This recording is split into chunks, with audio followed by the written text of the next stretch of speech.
नमस्कार विद्यार्थी मित्रांनो, आपल्या यूट्यूब चॅनलमध्ये तुमच्या सगळ्यांचं हार्दिक स्वागत आहे. आपण ऑगस्ट, सप्टेंबर आणि ऑक्टोबर चालू घडामोडी पाहत आहोत आणि याचा हा दुसरा भाग आहे. पहिल्या भागाची आपण रिव्हिजन करू 2 मिनिटं आणि लगेचच दुसरा भाग जो आहे तर त्या दुसऱ्या भागाला आपण सुरुवात करूया. ठीक आहे. सो आपण बघितलं होतं उपराष्ट्रपती जगदीप धनखड तिसरे आहेत ज्यांनी राजीनामा दिलेला आहे पेसा कायद्यामध्ये. MP अव्वल आहे. त्याच्यानंतर ऑपरेशन महाकाल आहे जे की कानपूरला झालेलं आहे. वीर परिवार मदत योजना 26 जुलै 2025 ला श्रीनगर या ठिकाणी. त्यानंतर मिशन सुदर्शन चक्र काय आहे 2035 पर्यंत आपल्याला AI ड्रिव्हन हवाई संरक्षण प्रणाली विकसित करायची आहे. NCMC कोणाच्या अध्यक्षतेखाली असते तर गृहमंत्री आहेत भुवनेश्वर. सुशासनावरील बैठक आणि सुशासनामध्ये प्रथम क्रमांक कोणाचा आहे महाराष्ट्राचा आहे. त्यानंतर नवी दिल्ली विधानसभा सौर ऊर्जेवर चालणारे पहिलं विधिमंडळ आहे. त्यानंतर जिनेवाला वर्ल्ड समिट ऑन इन्फॉर्मेशन सोसायटीची परिषद झालेली आहे. त्यानंतर सिक्कीममध्ये औपचारिकपणे कर्मचाऱ्यांना सबटॅटिकल रजा जी आहे 180 ते 1080 दिवसांची तर त्याला मान्यता देण्यात आलेली आहे. त्यानंतर डेमोग्राफी मिशन 15 ऑगस्ट 2025 ला घोषित करण्यात आलेलं आहे. काय आहे स्टेबल जीनियस ऍक्ट काय आहे. त्यानंतर पहिलं स्मार्ट इंटेलिजंट विलेज आहे सत्नावरी. सो इथपर्यंत आपण बघितलं. इलेक्ट्रिक मोबिलिटी इंडेक्स बघितला. दिल्ली अव्वल आहे, महाराष्ट्र दुसऱ्या क्रमांकावर आहे. 16 त्याच्यामध्ये काय आहेत इंडिकेटर्स आहेत. नायजेरियन सायंटिस्ट आहेत ॲडिमोला ॲडिनल. आपण यांचं चित्र बघितलं होतं, चित्र म्हणजे पिक्चर बघितलेलं होतं मागच्या वेळेस. अजय सेठ आहेत IRDAI चे अध्यक्ष. NFRA चे अध्यक्ष नितीन गुप्ता आहे. नितीन आणि NFRA न वरून लक्षात राहतं ते. सोनपूर आसाम जलतंत्रज्ञान ॲक्वाटेक पार्क आहे. खाण पर्यटन झारखंड आहे. स्वदेशी भू औष्णिक वीज प्रकल्प पूर्णपणे तर तो तवांग अरुणाचल प्रदेशला त्याचं उद्घाटन झालेलं आहे. रस्ता सुरक्षेसाठी AI चा वापर करणारं UP आहे. मी मागच्या वेळेस तुम्हाला काही 2-4 प्रश्न विचारलेले होते सो त्यांची उत्तरं मला द्यायची आहेत. त्यानंतर फर्स्ट मेक इन इंडिया हरित प्रकल्प कांडला गुजरातला. शक्ती धोरण कोळशाचा आहे. सर्वाधिक निर्यातदार राज्य गुजरात आहे. ठीक आहे, चला स्टार्ट करूया. त्यानंतर 22 सप्टेंबर आहे का एकदा कन्फर्म करून सांगा. तर हा प्रश्न अतिशय महत्त्वाचा आहे की कोणत्या दिवसांपासून GSTचे नवीन दर जे आहे ते नवीन दर लागू झालेले आहेत. सो 22 सप्टेंबर 2025 ही तारीख पाठ करायची आहे तुम्हाला. आणि या 22 सप्टेंबर 2025 पासून आपण काय केलेलं आहे तर हा एक वेगळा प्रश्न आहे. हा काय आहे तर हा आहे प्रश्न इम्पोर्ट ड्युटीचा जो की अमेरिकेने आपल्यावरती लावलेली आहे. 50% त्यांनी टॅक्स लावलेला आहे गुड्स फ्रॉम इंडिया. तर हा अमेरिकेचा इम्पोर्ट टॅक्स आहे, आयात शुल्क आहे जे की अमेरिकेने लावलेलं आहे आपल्यावरती. हे आयात शुल्क आहे. आणि याच्यातली दुसरी माहिती जी मी आता सांगितली ते आहे 22 सप्टेंबर 2025 पासून आपण GSTचे 5% आणि 5%, 12%, 18% आणि 28% अशा पद्धतीचे जे GSTचे 4 स्लॅब होते आणि 0%. सो 5 स्लॅब होते.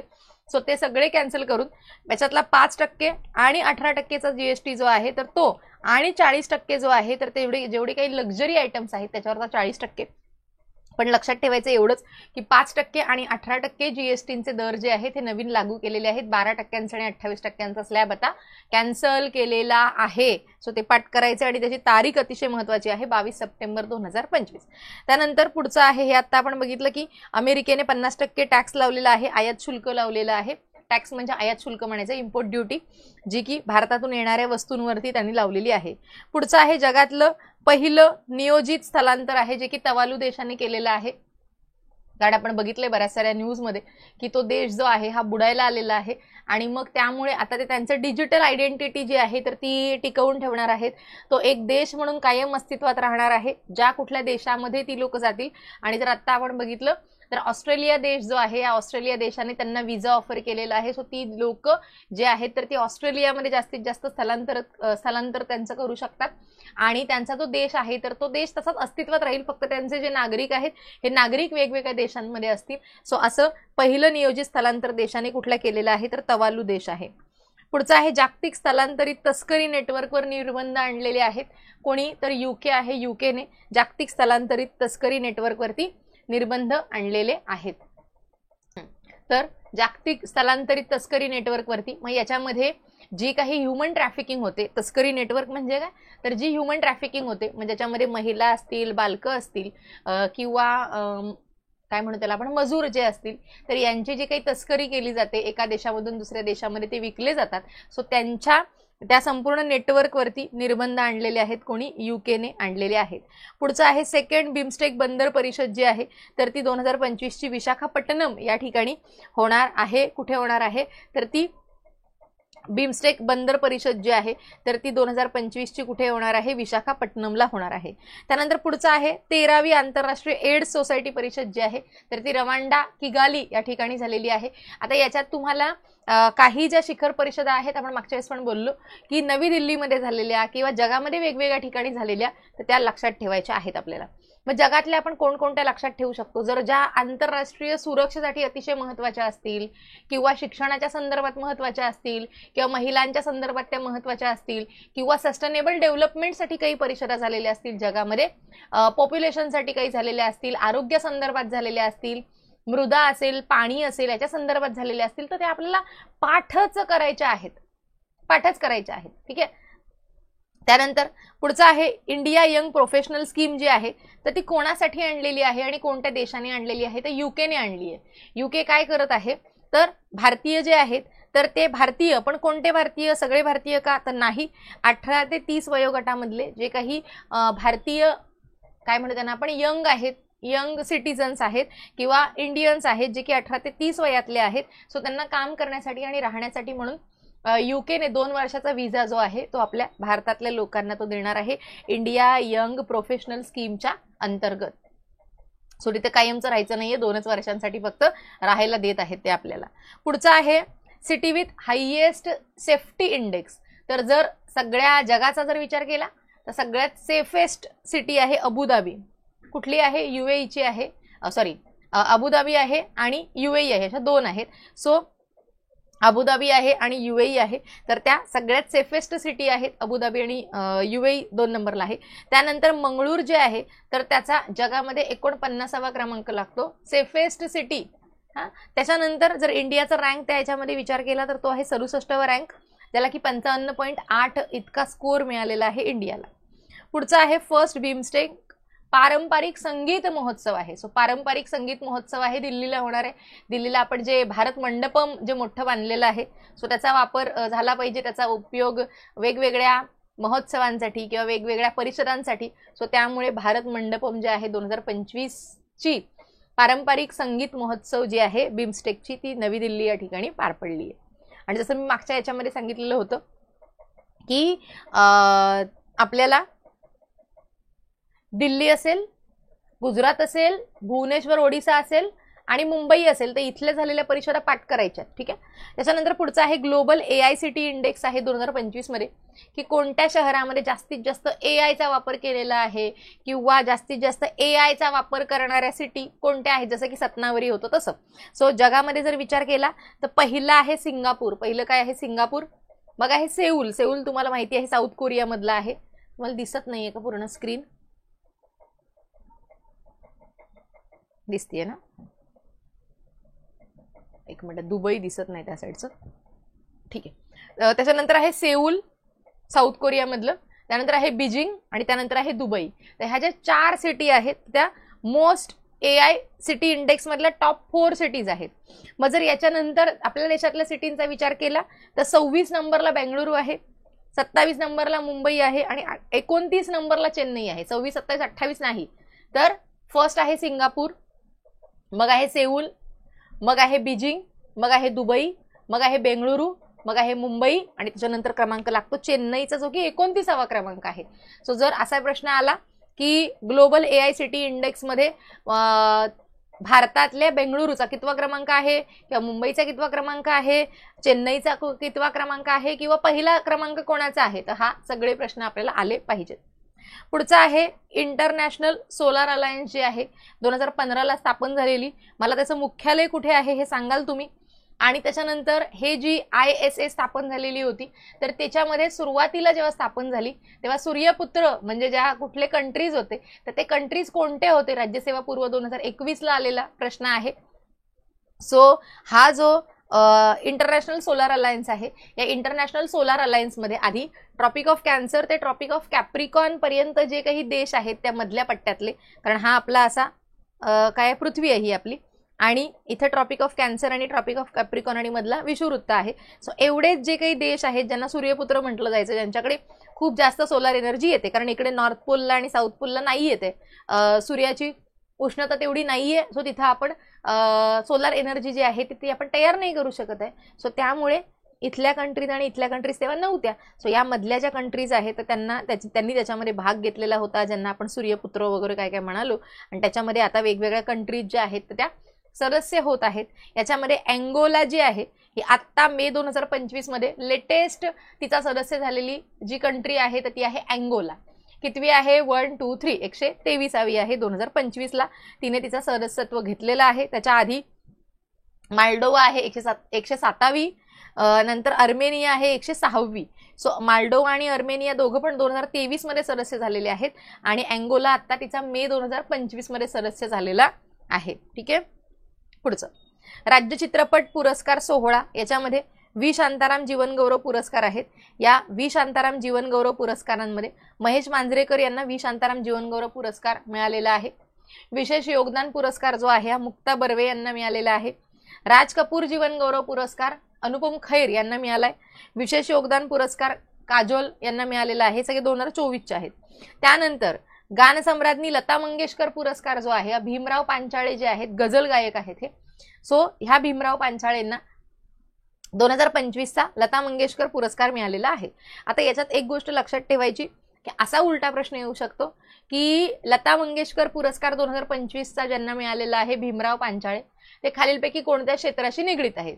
मग लावणी येईल, कथक येईल, गझल येतील, कविता येतील, नाट्यसंगीत येईल, असं काही येऊ शकतं. सो त्याच्यामध्ये गझल जे आहे या गझल गायक आहेत ते भीमराव पांचाळे. पुढचा आहे भारतातील फर्स्ट AI अंगणवाडी प्रकल्प जो आहे तर तो कुठला आहे? वडधामणा हिंगणा तालुका नागपूर इथं या ठिकाणी पहिला AI अंगणवाडी प्रकल्प जो आहे तर तो आहे वडधामणा हिंगणा तालुका कुठला? नागपूरमध्ये तो आहे. सो फर्स्ट AI अंगणवाडी प्रकल्प. त्यानंतर महाराष्ट्रातला फर्स्ट काचेचा पूल जो आहे तर तो नापणे धबधबा जो आहे वैभववाडी सिंधुदुर्ग मधला तर त्या ठिकाणी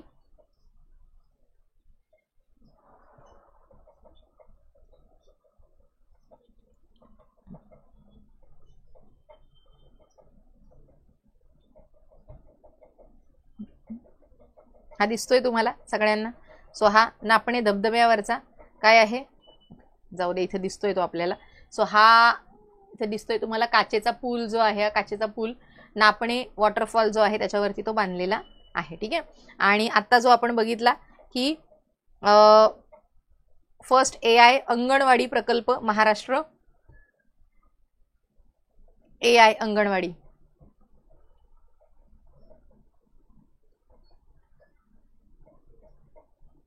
एकच मिनिट म्हणजे ते आपल्या लक्षात राहील.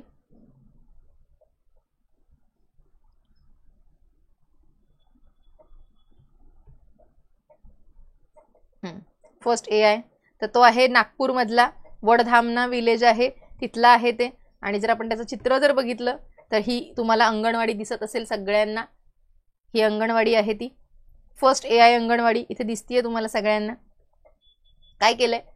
डिजिटल क्लासरूम्सचा वापर केलेला आहे किंवा डिजिटल जे बोर्ड्स असतात त्याचा वापर केलेला आहे. सो AI अंगणवाडी तुम्हाला इथे दिसत आहे की इथे कशी AI अंगणवाडी आहे. India's first AI anganwadi opens digital doors for rural kids. की मोबाईल कमी होते आता शाळेमध्ये सुद्धा AIचा वापर आपण करत आहोत. ओके. सो हे ह्यासाठी मी दाखवते की तुमच्या ते लक्षात राहील. पुढचा आहे ऑगस्ट सप्टेंबर आपण त्याच बघत आहोत. 1 सप्टेंबर 2025ला इमिग्रेशन अँड फॉरेनर ऍक्ट जो आहे 2025चा तर तो आलेला आहे 1 सप्टेंबर 2025ला इमिग्रेशन अँड फॉरेनर्स ऍक्ट. तर याच्यामध्ये काय आहे तर याच्या आधीचा कायदा अशा पद्धतीचा कोणता होता तर तो आहे 1946चा फॉरेनर्स ऍक्ट जो आहे तर तो होता याच्या आधीचा.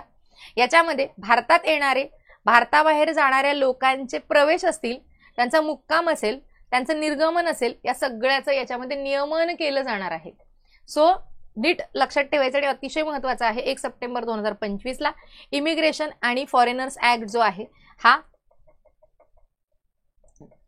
जो इमिग्रेशन आणि फॉरेनर्स ऍक्ट जो आहे तर तो ministers of state for home affairs जे आहेत तर नित्यानंद राय तर या नित्यानंद राय यांनी केंद्रीय मंत्री यांनी हा लोकसभेमध्ये हा जो कायदा आहे किंवा हे विधेयक जे आहे तर ते मांडलेलं होतं on the behalf of union home minister Amit Shah. So काय करेल हा कायदा, तर भारतामध्ये येणारी लोक, भारताच्या बाहेर जाणारी लोक, लोकांचे प्रवेश, त्यांचे मुक्काम आणि ते कधी भारताच्या बाहेर जात आहेत या सगळ्या गोष्टींचं नियमन करणारा हा जो कायदा आहे, हा कायदा 1 सप्टेंबर 2025ला भारतामध्ये आलेला आहे. आणि दोन्ही म्हणजे लोकसभा असेल राज्यसभा असेल दोन्ही ठिकाणी तो पारित झालेला आहे. हा जो कायदा आहे हा कायदा कधी इंट्रोड्यूस केला गेला, 11 मार्च 2025ला हा जो कायदा आहे 11 मार्च 2025 हा. सो 11 मार्च 2025ला हा जो कायदा आहे हा इंट्रोड्यूस केला गेला. पुढचा आहे CP राधाकृष्णन जे आहे ते CP राधाकृष्णन 15वे उपराष्ट्रपती देशाचे आपल्या झालेले आहेत, 15वे उपराष्ट्रपती. याच्या आधी ते आपल्या महाराष्ट्राचे राज्यपाल होते. सो महाराष्ट्राचे राज्यपाल असण्याच्या आधी झारखंड आहे, तेलंगणा आहे, पुदुचेरी आहे आणि त्यासोबतच लोकसभेचे 1998 ते 2004 पर्यंत ते लोकसभेचे सदस्य राहिलेले आहेत. त्यासोबतच RSSचे बऱ्याच वर्ष ते काय राहिलेले आहेत, सदस्य राहिलेले आहेत आणि आता ते 15वे उपराष्ट्रपती, देशाचे 15वे उपराष्ट्रपती ते झालेले आहेत. पुढचा आहे महाराष्ट्रामध्ये 7 ऑगस्ट जो आहे तर तो MS स्वामीनाथन दिवस जो आहे हा यांच्यासाठी तो काय म्हणूया आपण त्याला, तो घोषित करण्यात आलेला आहे. तर MS स्वामीनाथन जे आहेत तर त्या MS स्वामीनाथन यांच्या स्मृतिप्रित्यर्थ म्हणूया आपण त्याला की 7 ऑगस्ट जो आहे हा 7 ऑगस्ट शाश्वत कृषी दिन म्हणजे सस्टेनेबल ॲग्रिकल्चर डे म्हणून तो घोषित करण्यात आलेला आहे. 7 ऑगस्ट कोणी घोषित केलाय, महाराष्ट्राने घोषित केलाय. काय म्हणून आणि कोणता दिवस हे पाठच करायचं आहे इथे, ठीक आहे. पुढचा आहे प्रलय क्षेपणास्त्र आहे. कुणी बनवले प्रलय नावाचं क्षेपणास्त्र, तर DRDO ने बनवलेलं आहे. DRDOची स्थापना कधी झाली तर 1958ला स्थापना झालेली आहे. DRDOचे अध्यक्ष कोण आहेत तर समीर कामत आहेत, हे DRDOचे अध्यक्ष आहेत. मागच्या परीक्षेला प्रश्न येऊन गेलेला आहे DRDOचे अध्यक्ष कोण. पुढचा आहे 13 ऑगस्ट जो आहे हा 13 ऑगस्ट राष्ट्रीय अवयवदान दिवस जो आहे, ऑर्गन डोनर्स डे. सो राष्ट्रीय अवयवदान दिवस जो आहे हा 13 ऑगस्टला मनवला जाणार आहे किंवा घोषित करण्यात आलेला आहे किंवा तो आहे. पुढचा आहे ICJ जे आहे, या ICJची स्थापना झालेली आहे 1945ला आणि हेग नेदरलँड जो आहे तर त्या हेग नेदरलँडला आपल्या सगळ्यांना माहिती आहे. तर ICJ जे आहे इंटरनॅशनल काय आहे, क्रिमिनल जस्टिस का की international court of justice, international court of justice J आहे ज्याची स्थापना 1945ला झालेली आहे. हेग नेदरलँड या ठिकाणी त्याचं मुख्यालय आहे. भरपूर वेळा प्रश्न येऊन गेलेला आहे, राज्यसेवेच्या मुख्यांना भरपूर वेळा याच्यावर प्रश्न आलाय. सो त्यांनी स्वच्छ, निरोगी आणि शाश्वत पर्यावरणाचा वापर हा मूलभूत अधिकार आहे व्यक्तीचा असं घोषित करण्यात आलेलं आहे. काय त्यांनी सांगितलंय की स्वच्छ, निरोगी, शाश्वत पर्यावरणाचा वापर हा व्यक्तीचा मूलभूत हक्क आहे म्हणून त्यांनी घोषित केलेला आहे ICJ ने, इंटरनॅशनल कोर्ट ऑफ जस्टिस का इंटरनॅशनल क्राईम जस्टिस काय आहे सांगा, इंटरनॅशनल कोर्ट ऑफ जस्टिस आहे का, फुल फॉर्म सांगा मला. त्यानंतर 13 ऑगस्ट आपण बघितलं की वर्ल्ड ऑर्गन डोनेशन डे आहे तो 13 ऑगस्टला. त्यासोबतच आणखीन एक गोष्ट आहे 13 ऑगस्ट जो आहे या 13 ऑगस्टलाच पहिल्यांदा अथेन्स या ठिकाणी जी काही ऑलिम्पिकची सुरुवात झालेली होती तर त्या ठिकाणी ऑलिम्पिक्सला सुरुवात झाल्याचा जो दिवस आहे तो सुद्धा 13 ऑगस्ट आहे, ठीक आहे. सो 13 ऑगस्ट लक्षात ठेवायचं आहे. त्याच ठिकाणी पहिल्या ज्या ऑलिम्पिक स्पर्धा भरलेल्या होत्या 1904ला भरल्या का मला सांगायचं आहे. सो 1904ला भरल्या का 2004ला, कधी भरल्या 2004ला कधी भरल्या सांगा. सो त्या ठिकाणी ऑलिम्पिक स्पर्धांना अथेन्स या ठिकाणी सुरुवात झालेली होती, तो दिवस सुद्धा 13 ऑगस्ट आहे. त्यासोबतच बर्लिनची भिंत जी बांधली गेली होती की नाही, सो ती बर्लिनची भिंत बांधण्याचा दिवस सुद्धा 13 ऑगस्टच आहे. या प्रत्येकाची वर्ष वेगवेगळी आहेत, मात्र या सगळ्यांचा दिवस जो आहे हा 13 ऑगस्टच आहे. एवढं सगळं लक्षात ठेवायचं आहे. त्यानंतर पुढचा आहे एक विमानतळ एक उत्पादन उपक्रम. आता हे जे आहे एक विमानतळ एक उत्पादन अशा पद्धतीने आपण रेल्वे स्टेशनवरती हे तुम्ही बघत असाल की एक रेल्वे स्टेशन एक उत्पादन, राष्ट्रीय उत्पादन किंवा एक उत्पादन असं ते बघितलं असेल तुम्ही, एक स्टोअर असतं त्याच्यावर रेल्वे स्टेशनवर. त्याच पद्धतीने एक विमानतळ एक उत्पादन उपक्रम जो आहे हा तामिळनाडू तुतीकोरीन या ठिकाणी सुरू करण्यात आलेला आहे. पुढचा आहे उत्तर प्रदेशमध्ये गोपाल वन उपक्रम जो आहे हा उत्तर प्रदेशमध्ये सुरू करण्यात आलेला आहे, गोपाल वन उपक्रम. तर हा जो यूपी मध्ये गोपाल वन उपक्रम आहे, हा गोपाल वन उपक्रम यूपी मध्ये सुरू करण्यात आलेला आहे. पुढचा आहे बिहार जो आहे, या बिहारने सफाई कर्मचारी आयोग जो आहे हा कामगारांचे हक्क असतील, कामगारांच्या मागण्या असतील तर त्या सगळ्या पूर्ण करण्यासाठी म्हणून बिहारने सफाई कर्मचारी आयोग जो आहे तर तो स्थापन करणार आहे. कोण? बिहार स्थापन करणार आहे. त्याच्या आधी आता हे जे आहे गोपाल वन उपक्रम, तर हा कोणत्या राज्यामध्ये सुरू करण्यात आला असा एका पेपरमध्ये प्रश्न येऊन गेला, तर लक्षात ठेवायचा आहे यूपी मध्ये तो सुरू करण्यात आलेला आहे.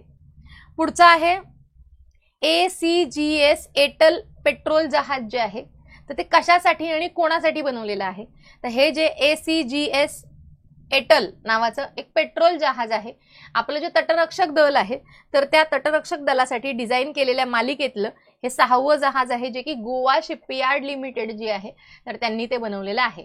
त्यासोबतच आणखीन एक शिपिंग कंपनीचं तुम्ही मला नाव सांगायचं आहे कमेंट बॉक्समध्ये.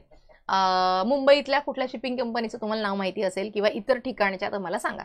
सो असा प्रश्न येऊ शकतो की सफाई कर्मचारी आयोग कोणतं राज्य स्थापन करणार आहे, सो बिहार आहे त्याच्यामध्ये. ACGS एटल पेट्रोल जहाज आहे तर ते कोणी तयार केलेलं आहे किंवा ACGS एटल काय आहे, तर ते एक पेट्रोल जहाज आहे, तटरक्षक दलासाठी गोवा शिपयार्ड लिमिटेड बांधत आहे. पुढचा आहे मुख्यमंत्री समृद्ध पंचायत राज अभियान जे आहे हे कोणत्या राज्याने आणलेलं आहे, सो पंचायत राज म्हटलं, समृद्ध पंचायत राज महाराष्ट्र की महाराष्ट्र, सो मुख्यमंत्री समृद्ध पंचायत राज अभियान आहे महाराष्ट्राने आणले. पण ते कोणत्या दिवशी किंवा कोणत्या सप्ताहामध्ये ते किंवा कोणत्या कालावधीमध्ये ते राबवलं जाणार आहे, तर मुख्यमंत्र्यांचा का नाही, कोणाचा? पंतप्रधानांचा वाढदिवस 17 सप्टेंबर पासून 31 डिसेंबर 2025 पर्यंत मुख्यमंत्री समृद्ध पंचायत राज अभियान जे आहे तर ते महाराष्ट्रामध्ये राबवलं जाणार आहे. त्यानंतर पुढचं आहे 1 ते 7 ऑगस्ट. माहिती आहे आपल्याला की जागतिक स्तनपान सोहळा जो आहे किंवा जागतिक स्तनपान सप्ताह जो आहे तर तो 1 ते 7 ऑगस्ट मध्ये राबवला जात असतो. स्तनपानाला प्राधान्य द्या, शाश्वत आधार प्रणाली तयार करा, अशासाठीचं त्यांचं ती जी थीम आहे या वर्षाची ती अशी आहे. पुढचा आहे सेतुबंध स्कॉलर योजना. कोणासाठी आहे सेतुबंध स्कॉलर योजना, तर जे गुरुकुल मधले विद्यार्थी आहेत तर त्या गुरुकुल मधल्या विद्यार्थ्यांना डायरेक्ट IIT मध्ये त्यांना संशोधन करण्याची परवानगी मिळावी यासाठी म्हणून गुरुकुलच्या विद्यार्थ्यांना IIT मध्ये संशोधन करण्याची परवानगी देण्याची अशी योजना आहे. ही आहे गुरुकुल स्कॉलर योजना, गुरुकुल स्कॉलर योजना. ठीक आहे.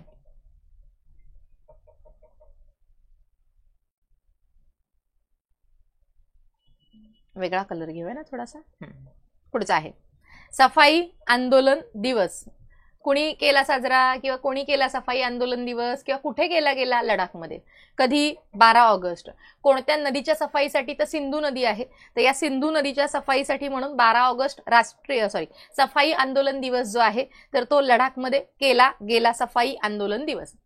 पुढचा आहे, मी मागच्या याच्यात तुम्हाला सांगितलं होतं की भूजल उपसावरती शुल्क आकारणारं राज्य कोणतं, तर हे आहे कर्नाटक राज्य, की ज्यांनी भूजल उपसा जो आहे या भूजल उपसा आणि पाण्याची जी काही पातळी आहे भूजलाची तर ती कमी कमी होत चाललेली आहे प्रचंड, आणि त्यामुळे मग आपल्याला मातीचं प्रदूषण हे जास्तीत जास्त आपल्याला दिसतं, दुष्काळाचा आपल्याला सामना करावा लागत असतो.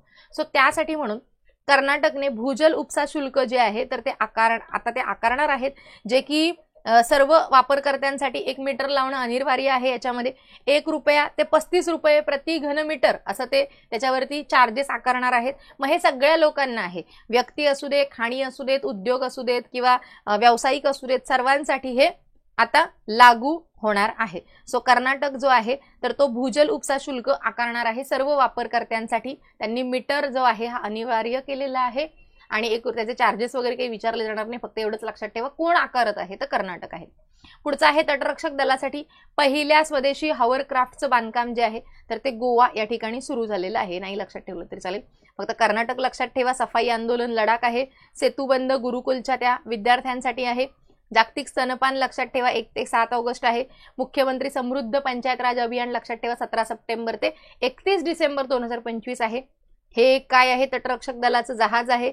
सफाई कर्मचारी आयोग कोणाचा आहे? बिहारचा आहे. यूपीचं गोपाल वन उपक्रम आहे.